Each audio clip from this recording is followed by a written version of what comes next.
Engineering seminars that is being sponsored by the IAWE, the International Association of Wind Engineering. For those of you who don't know me, my name is Chris Baker. I'm Emeritus Professor of Environmental Fluid Mechanics at the University of Birmingham in the United Kingdom. I'm not currently in Birmingham, however, but in the living room of my home in the city of Lichfield, some way to the north of Birmingham.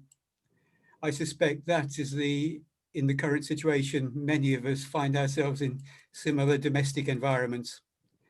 The weather here is cold and wet with the first snow of the winter on the way tomorrow. So I'm somewhat envious of those of you in warmer climates at the moment. Today's seminar is led by Professor Assam Karim and is entitled Modeling the Dynamics of Tall Buildings Under Winds, from Historical Perspectives to Recent Advances and Beyond.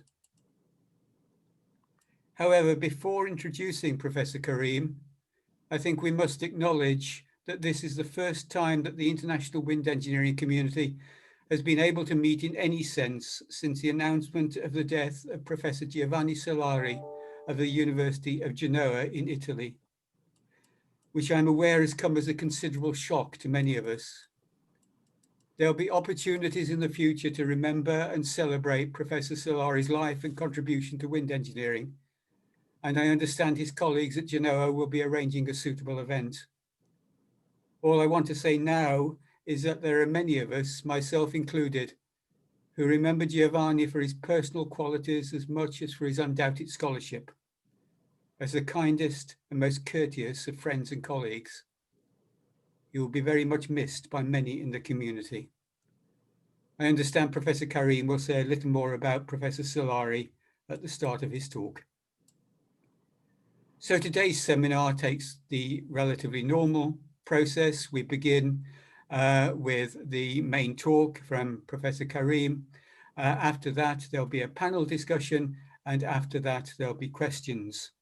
If you want to leave a question, please put it in the chat box and they'll be collated for me, and I will read as many of them out as I can and ask for the panelists and Professor Karim to respond.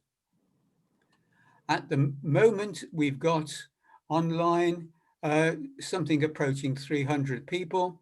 I know there are perhaps now up to about 100 watching on the YouTube live stream. I would strongly advise you not to do both at once, as they're about 20 seconds different in time, and it can get extremely confusing if you do that. So the speaker today is Professor Assam Karim, who is the Robert M. Moran Professor of Engineering and the Director of the NatHaz Modeling Laboratory at the University of Notre Dame. His work focuses on probabilistic characterization and formulation of dynamic load effects due to winds, waves, and earthquakes on tall buildings, long-span bridges, offshore structures, and other structures via analytical and computational methods. Fundamental experimental laboratory and full-scale measurements utilizing cyber and cyber physical infrastructures for their safety assessment and mitigation measures. He's the current president of the IAWE, and he's been awarded numerous honors, including the Theodore von Karman Medal, the Robert H. Scanlon Medal, the Jack E. Cermak Medal, and the Alan Davenport Medal of the IAWE. He has been appointed honorary professor at several universities away from the US, and he serves on the editorial boards of several international journals and has recently co-authored 2 books. He's a member of the US National Academy of Engineering and a foreign member of the Indian Academy of Engineering, the Engineering Academy of Japan, and the Chinese Academy of Engineering. So, ladies and gentlemen, I will hand you over to Professor Assam Karim and ask him to share his screen with you.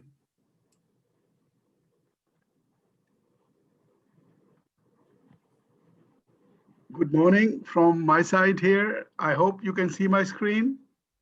Well, I can see your screen, Hassan. I can hear you perfectly well. Okay, and you can see the screen also? Yes, indeed. Indeed. Okay, thank you very much.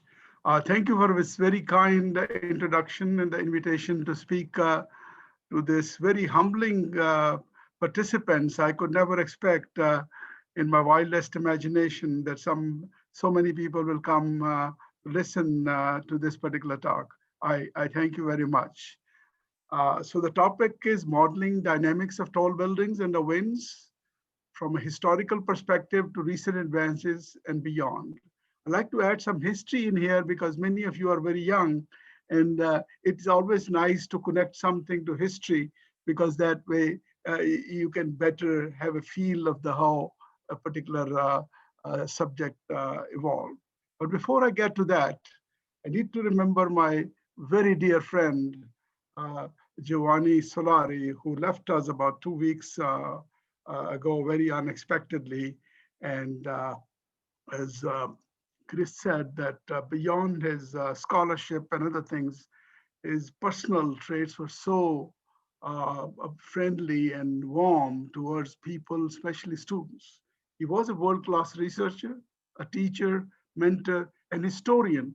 I said historian because he recently finished a book on wind engineering, which I think every one of you should have a look at it because it adds a lot of history towards the development of certain fundamental concepts. And of course, he was a very, very dear friend. He loved closed form solutions. And I think any of you who have read his work, Buffeting and the Fatigue, and more lately, he has been extended that to thunderstorms. He was the past president of IAWE. In fact, he really formalized IAWE, and that's why we are all having these types of seminars and others. He was also the past president of Italian Association for Wind Engineering, and most currently he was the PI of the European Union's ERC, Engineering Research Center, Thunder on thunderstorm winds. And as I said, above all, a scholar and a gentleman. He was very well decorated, as you can see on the left-hand side, with all the famous medals bearing the names of some of the pioneers in our field, Scanlon, Davenport, Jackie, Cermak, and others. So with a heavy heart, I think I would like to start my talk. I'm sure that Giovanni, who loved research, would have liked me to talk about research. And in the end, we'll come back to remember Giovanni with some of the pictures which I collected. So today's the seminar outline, I might deviate from it, but just to give you a picture that I'll give you a little bit of history of tall buildings. What are the challenges like blast damage, motion perception? Slim and tall is the current fad. And modeling wind loads on tall buildings, we'll go to the basics, wind tunnel, full-scale measurements, building codes, and computational methods. Emphasis on computational method because that's the direction of the future. In that case, computational design is becoming a very popular field in which you like to do things on computer as much as you can. And many, many major design firms are also shifting in that direction. Of course, we'll be complementing things with experiments and design optimization, cyber infrastructure, data analytics, machine learning, and others. Damping and damping systems will always be with us because these buildings are going to become more flimsy and the damping would play a major role. Then I'll talk about some of the new developments in virtual dynamic shakers. You know, everything is virtual these days, so we went virtual dynamic shaker.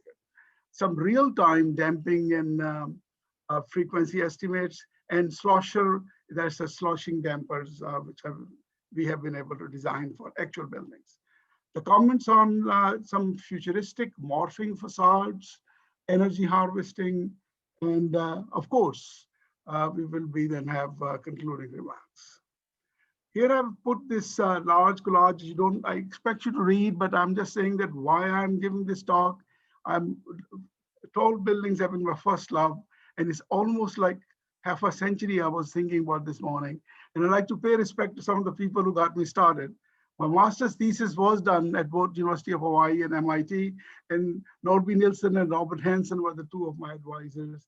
And I came to this country to work on concrete beams and columns, and I just transformed to more like human biodynamic response and reduction of tall buildings, where I introduced a tune mass damper for tall buildings. And my PhD was with Jack Cermak, though I had the opportunity to work with Professor Alan Davenport, but I picked up Colorado because I was told it's very cold in Canada. not realizing that I'm only 3 hours, 4 hours drive from Canada right now, from the University of Western Ontario. I've been involved in some quite advanced wind tunnel studies when I was a student, two of the tall buildings, and then later Nanjing Tower. Uh, I've used database assisted design to design 2 tall buildings in Seattle. I've been involved with sourcing dampers of some major buildings, including Willis Towers, a mast on top of that, which is a very challenging job to do something there. Uh, then I've been quite involved with damage assessments and consultancy, and full-scale monitoring of buildings have been quite a major effort in our arsenal. I have also been a member of so many committees and headed try to steer things to advance the subject on tall buildings and effective winds. And of course, nothing would be possible if I had not had very superb graduate students, some very advanced level postdocs, visiting professors, and of course, our industrial partners. And I think we have 4 panelists today, and that's an example of almost all of them have been very close in this particular journey. Just to begin with the history here, everybody relates in Italy, Bologna. These were the tall buildings, which are the original ones. Around 1200, I think. The reason they wanted to make these tall buildings was that each clan would have a better shot at the other guy because of the height. So this very sad beginning of tall buildings. And these are some of the old historical pictures from Bologna. You can see towers. I think this is more like artist's rendition. But I dug a little bit more and I found even older taller buildings or towers in the Middle East, somewhere in Iraq, current day Iraq. And this particular tower was older than some of those things which I've just mentioned before. And the architect also wrote an article that the Parliament Tower in London was based on this particular tower. So there's some connection there. Now we are having, we started with these, and I think Chicago was the first major tall buildings. And then ever since, things are really going up and up. You can see Shanghai, and here is St. Petersburg, and this is Dubai, and this is where New York City is offering these very slim towers, which are very sensitive to wind effects. And also you can see in Dubai, many buildings are now above the cloud tower. And that poses another problem that, they are peeping above the boundary layer where there's less turbulence and more uniform flow, which, as you know, is more, can cause more of vortex shedding than it would be a case in a boundary layer. So Asia is really ascending. I think there was a conference, Asia Ascending in CTBUH a few years ago in Shanghai. And as you can see, Shanghai Tower, very phenomenal structure, and Hong Kong. And here is this Merdeka Tower, which is going to be the second tallest building by virtue of its mast, the way it is designed. And it is almost complete to this level in Kuala Lumpur, Malaysia. Past lessons shape our future, and you can see here the pagodas have been some of the pioneers in early days, and they're still surviving. And here I put a little cartoon from a Japanese researcher where you see this this particular structure has all the things which we try to put in modern buildings: base isolation, slip joints, friction dampers, snake dance, TMD, everything is built in it. That's why these things have survived so well. So many buildings like this particular building, which doesn't exist anymore in Tokyo, has sort of picked up some of the patterns from there. And the stacking of the Chinese lunch boxes in Taipei 101, twisting of buildings, leaving openings. And I think that has been shaping the future, really going into the past. A little bit of wind structure interaction. It's a little busy slide, but I just want to see that the turbulence is more like globs or eddies, which when they approach the building, some of them wrap around, they stretch and tilt and create more complex issues for us. And as you can see, this Burj Khalifa, one of the things is that if you have a prismatic building, the vortex shedding is very coherent over a longer height of the structure, so which creates much more coherent loads. But if we have the situation like in Burj Khalifa, where things are changing, you break up the rhythm of vortex shadowing, and which helps you reduce the aerodynamic loads. And thunderstorm winds can create a havoc for buildings. And as you can see, this was in Indianapolis, about 30-story building. Near the top, it lost some of the cladding more so than the bottom because there was a convective cloud passing by. Here is an example of actual data from Chicago, some of the buildings I'll be talking about. We have normal winds acceleration, and then we have these thunderstorm winds, which create a very strong spikes. And I'm pretty sure Melissa would have something to say about that. Going back to the history, human biodynamic response to motion. You know, when I went to MIT to meet Professor Hansen, and I asked them what should be my directed study, he threw in front of me Wall Street Journal, and this was the article, Dizzy Heights, because there were two buildings in Boston which were really getting wobbly and people were getting sick. So I decided that, hey, that might be an interesting topic to work on. And so during my master's thesis, I started working on it. And looking at, if you look at the history, the old chariot riders used to have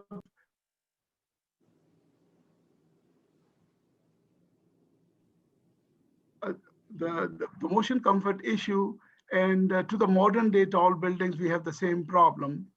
And at that time, being a more of a student of random vibration, I thought we should model it more like a transfer function. We have a stimulus and we got sensing. So most of the time, the stimulus is amplitude multiplied by frequency to the power p, where if p is 2, it's becomes an acceleration. If 3 is a jerk. And here's a little cartoon from performance-based design perspective about human biodynamic response to motion.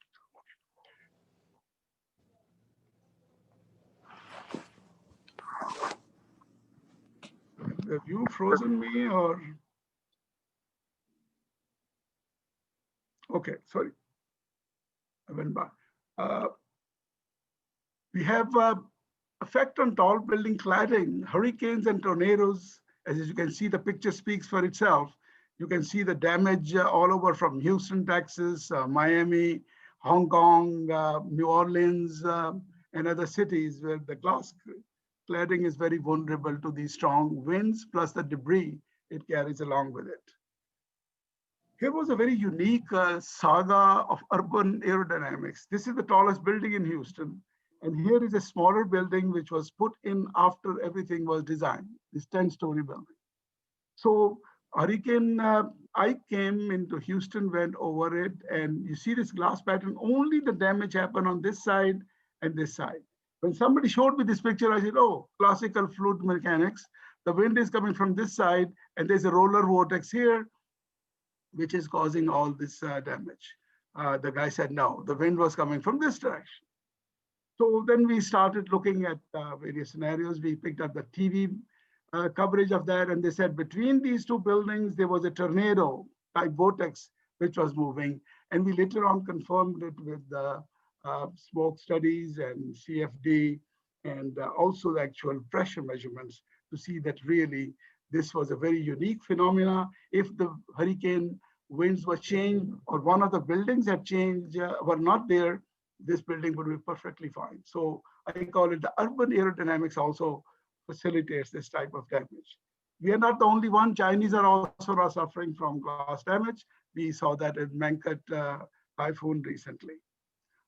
So we come back to basic modeling of wind effects on structures. We have been relying on wind tunnels, full-scale monitoring, computational methods, and codes. And I'll talk about each one of these now. Let's go to history, 1963. These are some of the very classical pictures when the World Trade Center Tower was being designed, and Alan Davenport and Jackie Cermak and Les Robertson were the main players here. Les Robertson is here, right here. And they made a 1 to 500 scale model in 1963. These were basically base pivoted models, and studied that. Why did they study that? Let's go first to this little basic lesson here. If we have a square building exposed to a uniform flow, which is typical in aeronautical wind tunnels, we can very easily see that the response goes up near vortex ending and comes down. If we add little turbulence, it dampens up little thing. And if we add shear or boundary layer, things totally change. This thing disappears. And now if you have a thunderstorm wind, thing will become even more different. So these are the actual plots for the World Trade Center towers from Jack Cermak.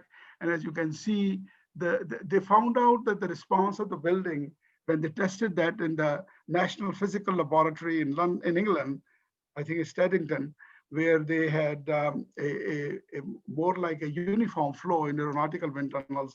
The building was moving like 40 to 50 feet and say, oh my God, this is not going to work. Then they started exploring with more, and that's why they decided that it should be studied in a boundary layer wind tunnel. And that's what the beginning of the tall building aerodynamics led by Davenport, Cermak, and Les Robertson. And now we have a collage of wind tunnels all around the world, RWDIs, Florida International, Chengdu, China, one of the largest boundary layer wind tunnel in any university setting. This is our humble wind tunnel at Notre Dame. And there are some other concepts with multiple fans. Many of them are proliferating now, including one more recent one at University of Buffalo. And at the same time, you have to compete with computational power. The raison d'etre for wind tunnels in digital world, that's a question one has to ask, but I think wind tunnels don't have to worry. It's going to be way long before they can be totally replaced by, I think right now, it's the supplementing each other, this computational and wind tunnel will be the great. What did we measure in the wind tunnels? Historically, Jack Cermak and Sadeh in '67 developed that high frequency force balance, which was primarily measuring the base moment. And this was a very stiff rod. Then I don't know whether I have the right year, but Ellis and Whitbread, I was an admirer of Whitbread in England. I learned a lot from him. And they have developed this very fancy force balance as well. Then I was also starting as a PhD student at Cermak, and I started struggling with the force balance till one day, one of the professors and structures told me, hey, you want to do PhD in structural engineering? You don't want to be building force balancing, do something with buildings. So I sort of left it, but our University of Western Ontario were consistent and they developed a very fancy, the leading high frequency base balance. Then we have various cases of aeroelastic balances where you have pivot at the base. And I developed this base pivoted one in which I added the torsional degree of freedom also was, although we had trouble with the mode shape with torsion, but this was one of the earliest one designed for the two tall buildings, one in Seattle, one in Houston. Of course, there are fully aeroelastic models or multiple degree of freedom system. You guys are quite familiar with that. At the same time, spatio-temporal pressure distribution provides a lot of information and we can get the loads on structures. And in my days, I had 5 pressure transducers. You cannot measure wind loads on tall buildings on that. So what I thought, hey, why shouldn't I use statistical integration? And that really helped me. And many of you probably know how that was done. And at the same time, one could use manifolding. You could manifold things in such a way that you could provide the proper weighting function that will help you to develop torque or bending moment. And with the present day, we have many pressure transducers available, and one can use a synchronous scan, which is currently the mode of operation. But it all started with this humble beginning with 5 pressure transducers. This is a slide which sort of brings everybody to random vibration. You got a loading spectra, you got a transfer function of the building. In the first mode, it is here, long wind, a crosswind. Somehow, if you build very tall, slim buildings, you might sort of hit the peak of the spectrum. And at the same time, those super slim buildings, their second mode might even become very important, which we have been ignoring in the past. So one thing important is it's not the frequency of the second mode, which is important, but it's also the mode shape itself and how the pressure fluctuations are fluctuating corresponding to the second mode. Just to give you an idea here, these are both in unison or one is going up and another is going down. That's very important.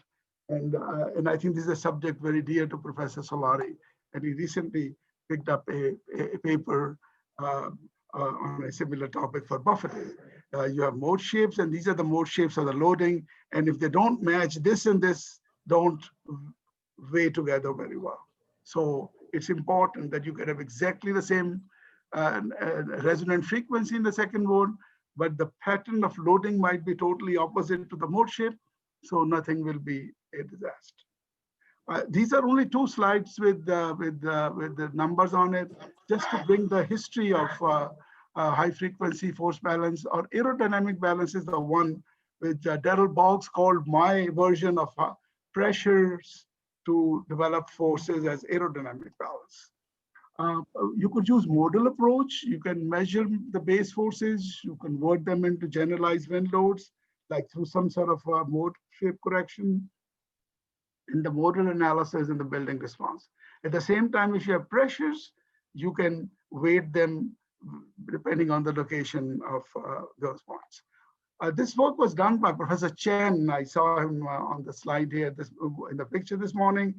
And I think he brought about 10 years ago, we found that I reviewed several tall buildings, wind tunnel studies, and I had to send them back to redo it because there was a problem with the way they were combining complete quadratic combination, because they only took the earthquake part, but earthquake is different from wind. We have a correlated loads. So Dr. Chen came up with this extra conversion additional factor, which helped us to.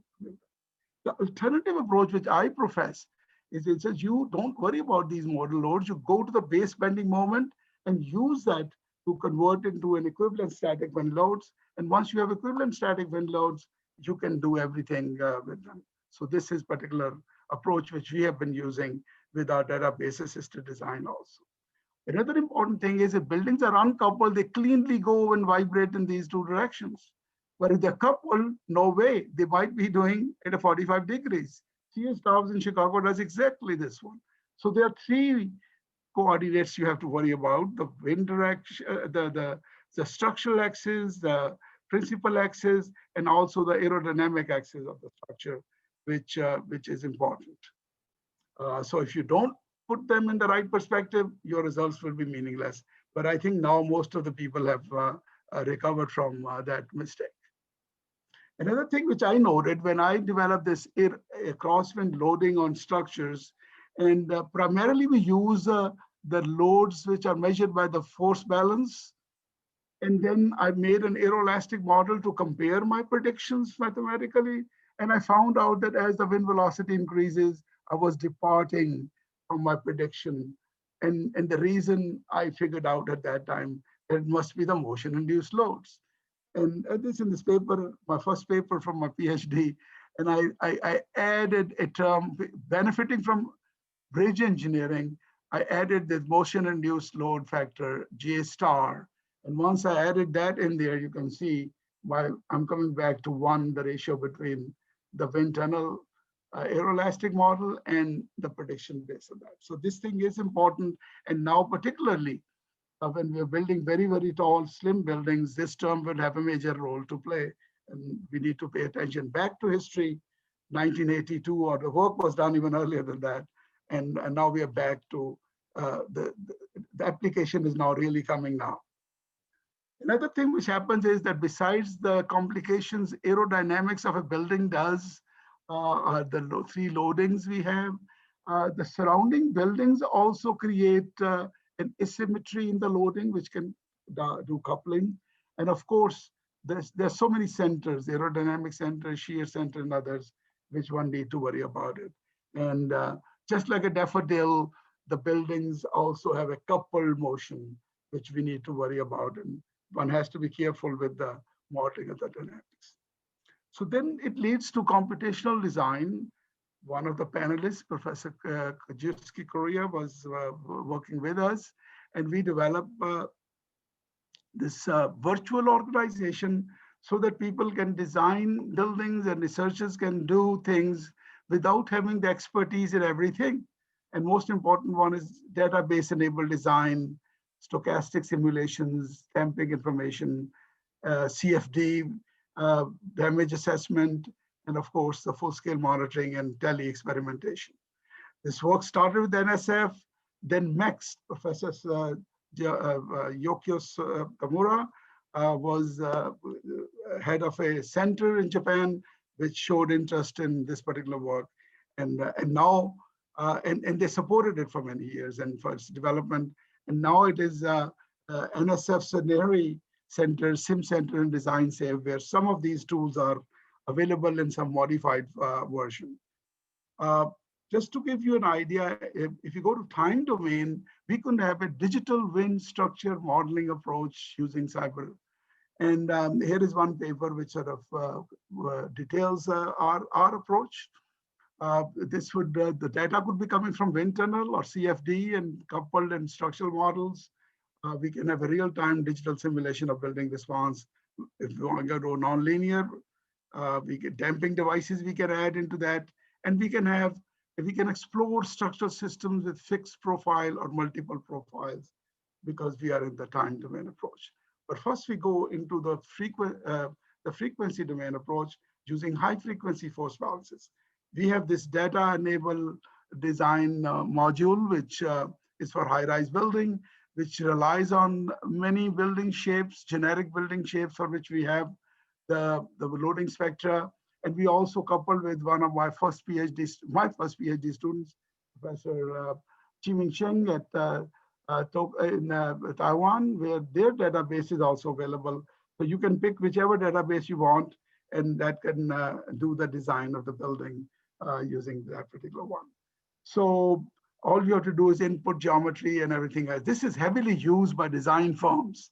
Many of them don't admit, but many times when they get stuck and they have to send an email to us, and then we find out who is really using it. If we use time history analysis with multiple pressures, as I said, they could come from CFD.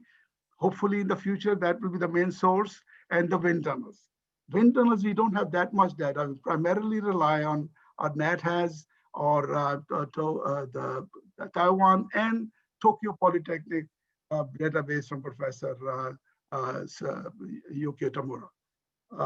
And once we have this, we can play a lot of magical things. We can do a lot of response estimates and even equivalent static response. Dr. Kwan has been the main pillar in developing all these tools with us. And here is now the workflow. And even if you have coupled modes, we can add those, coupled modes in 3 directions, and everything can be handled. And I think this module also provides you the provision that you can import your own data. You don't have to use ours, but this software facilitates the analysis of the buildings. Then we also went to the performance-based design, particularly for occupant comfort, because habitability is an issue. And we know that there's a lot of uncertainty in our criteria we use. So this one puts everything in a probabilistic framework where everything is uncertain. You define how much uncertain it is, and it gives you the probability of number of percentage of people getting affected or perceiving motion at different floor levels. This tool is there, and it draws the aerodynamic information from our previous databases. So my slides were getting very large, so I will switch over to my second half, which is, I can show you is the, oops.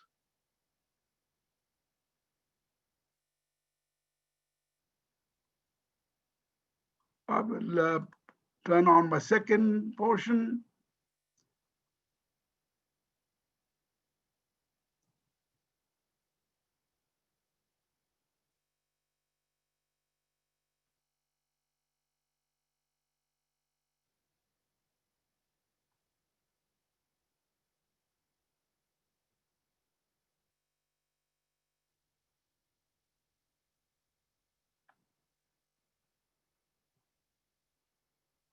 I need to share this screen again.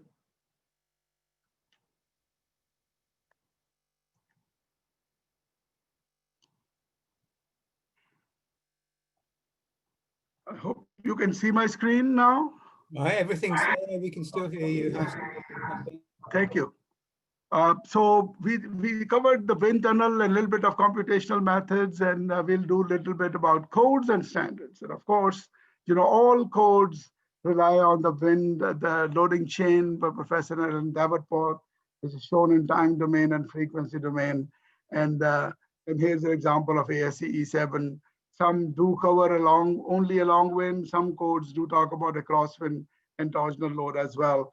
ASCE7 in its commentary does have a crosswind and torsional loads. Many people are not aware of that because that is based on our database. Of course, we use this equivalent static wind loading approach, which basically circumvents going through the dynamic analysis to the peak response. In fact, we use equivalent static wind load to get the static wind, the dynamic response by doing simple analysis. Full scale. There's a global living laboratory of tall buildings. And once again, my partner in this one is Professor Kajewski, Korea. But many other people have participated in this one. Our main buildings are the 3 buildings in Chicago. We got the data for Boston building, and Professor Kajewski, along with me, we went a few times to Burj Khalifa to develop this very fancy system. I'll talk about it. And then we are building in Seoul. We have data from Penton Tower. I think its name has changed. In this Tech Mart building in Seoul, Korea. So these are some of the buildings which we have been working directly or indirectly with. And I think we are very proud of our development, which is at Burj Khalifa, where we use this smart sink concept, which is basically the plug and play land-based approach, which sort of uses the concepts which are becoming more popular, like Internet of Things and edge computing, because some of the computing is done at the edge where we are, and then rest of that is done remotely at other locations. One of the most key things which we have developed on this is a real-time system identification technique in which we can develop the damping as it changes with time. It's a little concept, is a little confusing to most people because instantaneous damping has some meaning also when you're looking at transient analysis. So this approach gives us, and also provides us the information on amplitude dependent damping and frequencies.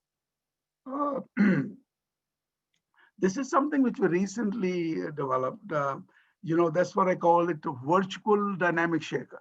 Many people who are not experts in system identification, when they start doing these full scale measurements, they always have this issue that what are they going to do with the data? It's, there's so many complicated methods to find damping and frequency. The earlier days, like at BRE, Ellen Jerry and others did these physical shakers. They took them to the building and shook them in Caltech. Professor Hudson did the same thing.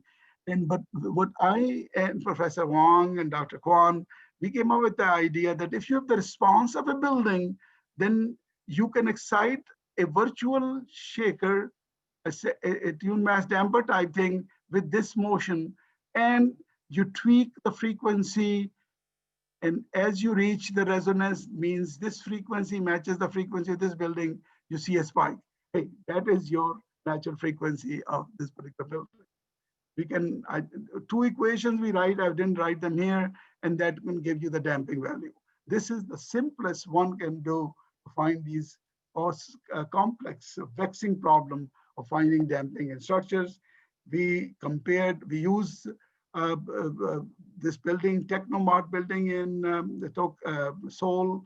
We use 3 buildings in Chicago, Burj Khalifa, and another building to compare our results and some of these very fancy methods. This is not the damping value, but is the ratio of the damping measured by our virtual dynamic shaker. So you can see how close this particular method. And all you need to understand this method is one lecture in structural dynamics. So we are very excited about it. But again, people have difficulty doing this, putting input of this to this guy. So we developed a web-enabled portal, which this is the workflow. All you have to do is you browse and you enter your MATLAB file or any other text file you have, and give some idea of what frequency range you are in so that it doesn't search in the wrong directions, and it gives you all the numbers. And even it has the capability of isolating very closely mode shapes using another sophisticated approach. And as you can see for this particular building, it has separated 3 vibration modes. Actually, these 2 were very close, but it did isolate them and then also gives you the mode shapes for the structure. We have collected so much data. This is a very busy slide, but just wanted to give you an idea what one can do. For example, Burj Khalifa has a spire on top of that. We got a lot of data for that for years. So how one goes about to approach that? So what we did was that we developed this clustering technique, machine learning, in which the data is manipulated through various operational modes in order to find out which particular data set does belong to a cluster where there is vortex-induced vibrations. And that way, you can only deal with that particular data, and rather than looking at the volumes of data, which could be totally nightmarish. So machine learning is really helping us in these particular areas. We're also going beyond digital twins for resilient infrastructure, from insight to hindsight to foresight, where you are using physical structure, a tall building for in this particular case, and you're using all the information you have to model it. And then you keep on updating that model with the data which is coming in from the prototype full scale. And then once you have that digital model, you can play various scenarios in order to come up with various types of purposes you have in order to do that. So this is going to be virtual twin or digital twin for tall buildings. Damping is another enigmatic thing. Seymour Spence, my colleague at Notre Dame, and now he's at University of Michigan, developed a very nice model, which damping is always a vexing problem. So what we came up, we basically use, which others have done, the slipstick model, but we put that in a probabilistic framework, which help us to develop the model. And we basically relied on this saturation curve in which we have the data from low wind-induced vibrations, moderate, and of course, some moderate to low-level earthquakes in California. So this particular model, a saturation model, was well verified and was built into this. And then we compared these 3 buildings. They're full scale, and as you can see, our model, which are lines, are comparing well with the data. We still have a controversy about this particular building. Professor Tamura and I am not in agreement that this particular building, the damping reduces again as we go in increase in amplitude as compared to the other 2 buildings. Sloshing dampers. I discovered in early 80s while playing with a building with some water tanks in it for earthquakes. And we realized that when the natural frequency of that water sloshing in a building is the same as the natural frequency of the building, it acts like a damper. And since then, now many people have jumped on the bandwagon and selling this product, and it's everywhere now. So we have also, those of you who have worked with these sloshing dampers, they're highly nonlinear. So we have developed this software which is proprietary and which can design the sloshing damper for any type of building. And we have used them for this Knightsbridge Bridge in Knightsbridge building in Manila. This is a Dallas museum tower. And as you can see, here is the configuration in this building. We have used 2 double-decker because we need a lot of water to dampen this fancy condominium building. This is on top of the Sears Tower. These are like about 300 feet tall above the building. And we have sloshing dampers up there in order to control the motion of those. And we have used other devices like a Nanjing Tower.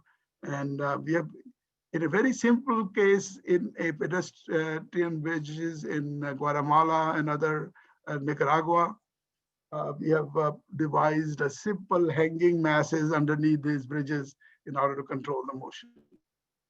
And one has to develop this technique and verify it. We use it, what we call it, hardware in the loop. This is cyber physical infrastructure combined with computations. We model the structure on computer and nonlinear guy on the shaking table, and they help us to identify whether our model is good or not. We need to worry about, this is a sort of fun slide, sloshing dampers. can have, and the swimming pools can have a problem if there's an earthquake or there's a strong wind blowing, and these are recent examples. Aerodynamically congruent topological sculpting of tall buildings, from architecture to engineering. In between comes shape optimization and performance-based design approach comes into picture. And Professor Seymour, Bernardini, Enrica, and others, and Fei Ding worked with me on this particular one. And we just try to look at, the eagle and the birds change their wings. So do the new planes are going to be doing that. And I said, why not the buildings? And so we can optimize the building through a Pareto front. If you do in wind tunnel, there's a limitation how many you can test. But in the case of computational work, we can have explored the design space in a much broader way than one can do in this particular case. Here's an example of Lakhta Tower in St. Petersburg, built by Ahmad Abdul Razak at Samsung, which shows you the extruded columns, then they're twisted, they're tapered, and they're leaning also. And it is just like, a very simple example is my sketch. A simple person, very unstable, but if you have ski poles, that is the outriggers, these are the shoulders, and these columns are the poles, it becomes very stable. And this was a bending moment in the core coming down. And this was a good trick for my class because I asked them, why is the bending moment reducing? They thought I drew the M over EI diagram, which makes sense. But no, it's not that. It's because the moment is taken away to the outer columns and the core is relieved of the bending moment.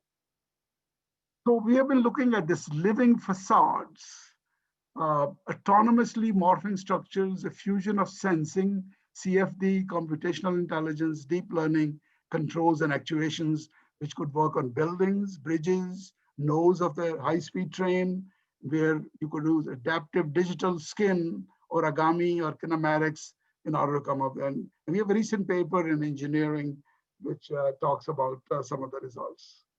The last topic is the computational wind engineering, and I'll go fast because we are going.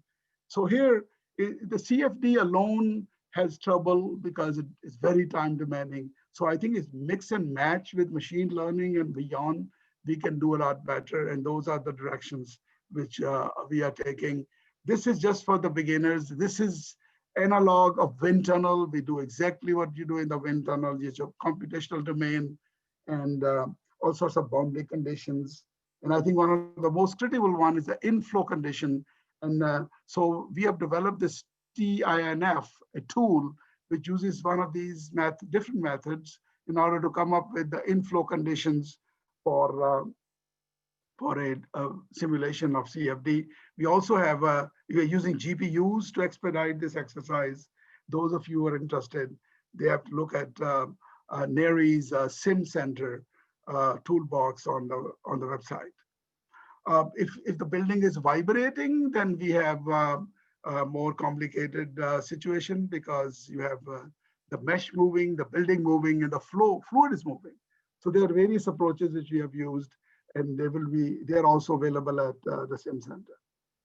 Now, last exercise, I just want to see where the future is.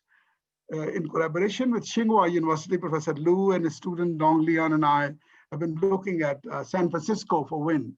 One thing is San Francisco is very windy now. So it's not that it's only an earthquake problem, but we had the database for buildings for an earthquake study. So we piggybacked on that one. So we have that many buildings. So we couldn't, a small part of that one is 564 buildings. And we modeled that using CFD modules. We have the database, regional buildings, the building geometry mesh, CFD model, and then structural dynamics model, which the buildings could vibrate. So we have this scenario. This shows you the flow field at 20 meter. 20 meter is the average height of these buildings in this particular cluster. And we use 200 million cells in order to use this large eddy simulation for this particular exercise. This shows you an exaggerated, by a factor of 100, how each building is going to be. In wind tunnel, you normally put 1 or 2 aeroelastic models. Here, we have every building which can move, is moving in this particular case, and we have very interesting. Then we can have the buildings and look at some performance of the occupant comfort. And like in this particular case, none of the building is exceeding the allowable threshold, so everything is blue. If any building did exceed, you can have a glance of the entire cityscape and say, hey, this building has a problem. The same thing we can do for the pedestrian comfort, which I did not add for that. Machine learning is also providing us some of the things which we couldn't do. Here is the pressure fluctuation on a building. We trained it and then we predicted it. These particular approach give us the errors and the uncertainty in our predictions. And this is going to be the answer for that transfer function from turbulence to crosswind loading, which we could never determine mathematically. So I think in the future, that would be one of the ways to do it. We can harvest energy, and some people are considering the Tillman mass damper. Instead of using a typical damping device, we can use something which can generate power also. Any moving portions, wind turbines in between buildings, and the outrigger column system is becoming very popular. So one could introduce damping devices in here, and I think it has already been done in one building, if I'm not wrong. I think it's an Arab group did it, or some other group was also trying to do that. Closing thoughts, when I started my journey with Professor Hanson at MIT. After the semester, I wrote my report on tall buildings and motion perception, and I wrote this one. People who occupy tall buildings need to be informed and conditioned to the performance of buildings during windstorms. And he nodded and he said, you are naive. My English was not very good, so I went home and looked at what naive meant in the dictionary. And that was 1973. But I think I was right then. Even the building owners are telling the people who are coming in that there are going to be noises or some other motion. And this Les Robertson, but 10 years ago, sent me this card from the hotel he was staying in, that, hey, look at that. What are they putting that in the drawer here? Now, there are many other buildings which have very similar situation. So with this, I close. These are our lab, various things I discussed. We go from research to practice. And I remember my friend, very dear friend, Giovanni Solari. You can see 3 of us in European Wind Engineering Conference. Professor Tamura, myself, and Solari were very, very close friends. This is the first award of Davenport Medal, which Solari really did his best to launch, and he was delighted that it was being given. You can look at the smile on his face. This is last year in Romania at the Romanian Wind Engineering Conference. And this is a picture where the paperwork for IAWE corporate signing was done in Genoa. All these guys look very young. And this is 2 years ago at my son's wedding. Professor Solari came for 24 hours to South Bend, Indiana. And this is the chairman, Professor Chris Baker here. And this was the Wind Engineering Conference, the IAWE board meeting in India, not India, in Texas Tech. And here is in a Japanese restaurant, we are having a little lunch. With that, I apologize. I think I've been a little bit more than my time, and I would be happy to answer these questions today, or the panelists can answer the questions, or please write to me. My email is my last name at nd, like Notre Dame.edu. Thank you very much for your kind patience to listen to this very lecture, which is jumping from one topic to another. Thank you. Thank you.